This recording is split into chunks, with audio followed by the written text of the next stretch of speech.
Binance outflows. Everybody talks about money leaving Binance. How bad is it really? There's all these news articles out there. In the grand scheme of things, how much money is actually flowing out of Binance once we look at the blockchain, right? That's the beauty of the blockchain. It's wholly transparent. You can look at the data if you simply just know where to look. And where can you look? You can look at, for example, DeFi Llama / centralized exchanges. What's the outflow in the last 7 days?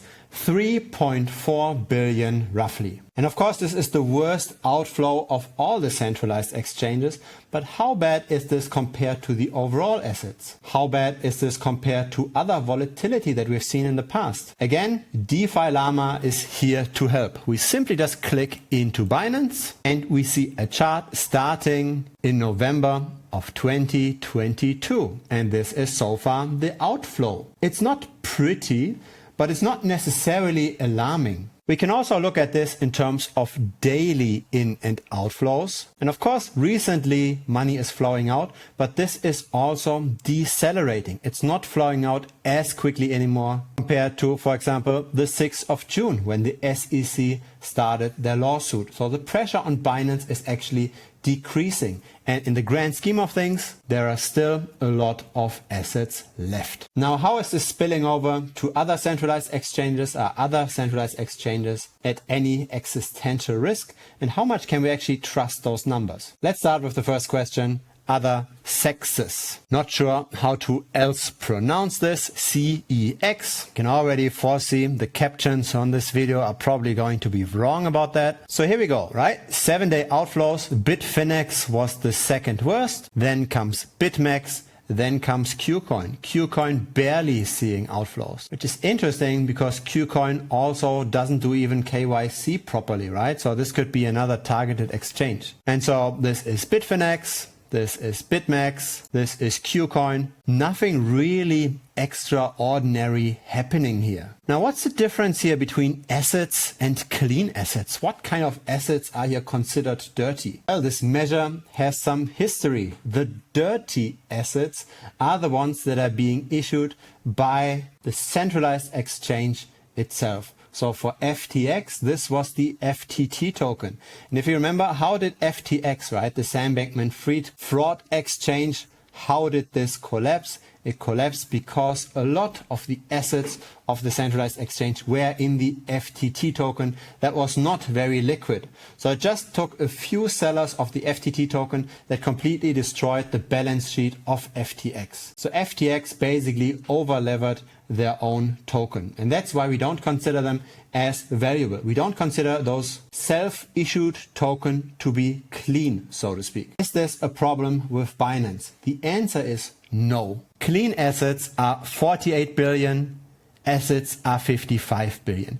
And now we come to a bit more of an advanced tool. So now we are swapping from DeFi Llama to something where we can actually see what data is pulled from the blockchain. We can look at the actual query. So blockchain in the end is simply just a ledger, right? You can transform this into a database, so to speak, and you can query that database to get the data. And that's what Dune Analytics is doing. Look at this pretty chart. This is the Binance balance over time. And here we see BNB, the native coin of Binance centralized exchange, or also of the Binance Smart Chain.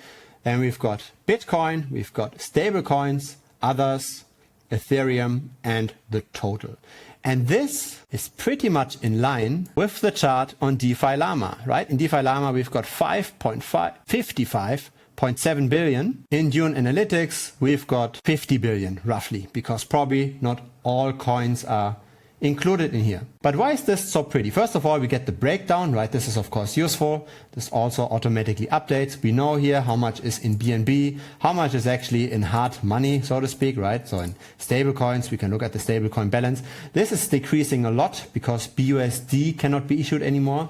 So Paxos got sued by the SEC, of course. And so Paxos, that's New York based, they held US dollars in their account and then issued the BUSD stablecoin against their accounts. So it's actually not Binance that's issuing BUSD. It's a company in the United States that's doing that. But that company isn't allowed to do this anymore. That's why the stablecoin balance here is going down that much. But you can see the breakdown. But what's really nice about this is when we click here on the table, right here on this title, we click here, we see something pretty technical but very useful.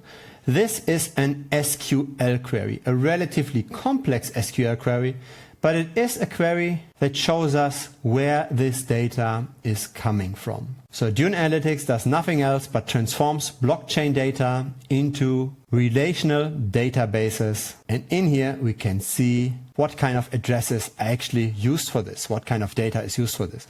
And there is some masking going on here. So for example, we got here a numbered query in here that is simply just stored in another location.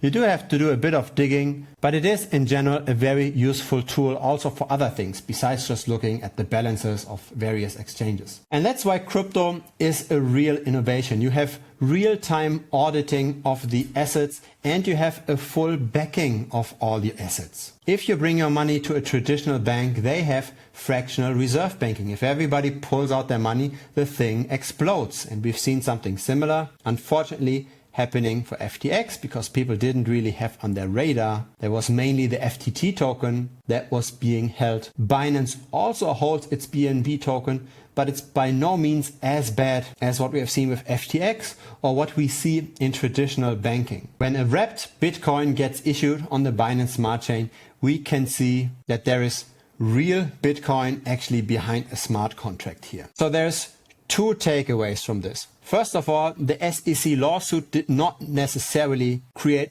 a massive FUD to completely implode Binance. So the outflows are relatively standard. They are slowing down and there's still tons of assets left. So there's no implosion of Binance happening anytime soon. Still, right? I don't use centralized exchanges. Why not do self-custody? Why not remove that third-party risk? But besides from that, there is still enough capital left. We can see it on the chain. The second takeaway though is that the long term, unfortunately, is not necessarily as great. Even though this recent drop in the grand scheme of things isn't that big, the long-term development of how much capital there is on Binance has been cut in half, basically, since the end of 2021. So the industry, or the exchange at least, isn't necessarily expanding right now. It's contracting. That's unfortunate, but an immediate implosion is unlikely. There are important things though to be aware of, right? So the fiat on-ramps and off-ramps for Binance US are likely going to get completely frozen. The SEC has even issued a request to freeze all of Binance US assets. Who knows if this goes through?